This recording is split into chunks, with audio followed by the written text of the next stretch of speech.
Adan's body was buried the next day under a tall tree near the village. The villagers gathered around her grave, their faces full of sorrow. The native doctor spoke to them, his voice firm but kind. Let Adan's story be a lesson to us all. Life is full of struggles, but death is not the answer. When we are alive, we have hope. Things can change in just one day. But in death, there are no second chances. The villagers nodded, taking the doctor's words to heart.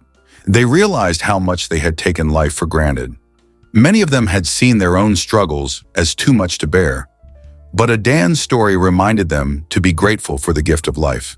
They promised to support one another, helping those who were struggling so that no one else would feel the need to borrow death.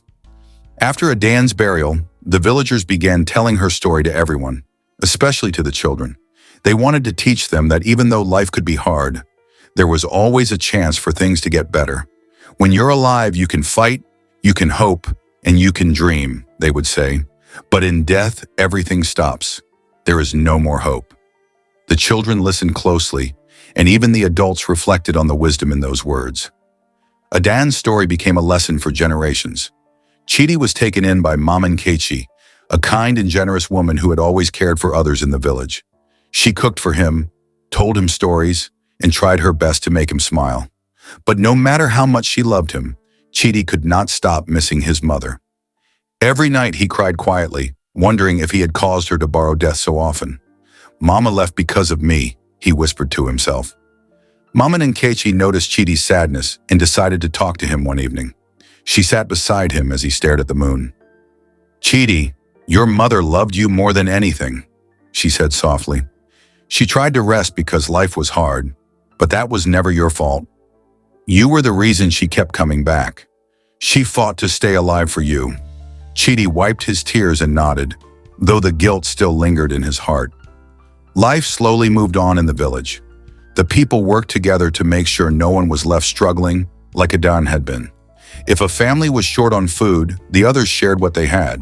If someone was overwhelmed, the villagers came to help.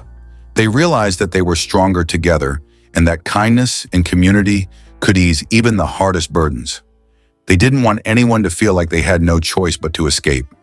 Chidi grew stronger with Mama Nkechi's care, but he still visited his mother's grave every week. He brought flowers he picked from the field and sat by the tree, talking to her as if she could hear him. Mama, I'm doing well, he would say. Mama Nkechi is kind, but I miss you. I will make you proud. The villagers often saw him there and felt both sorrow and pride for the boy who carried his mother's love in his heart. One day, the native doctor gathered the children of the village under the same tree where Adan was buried.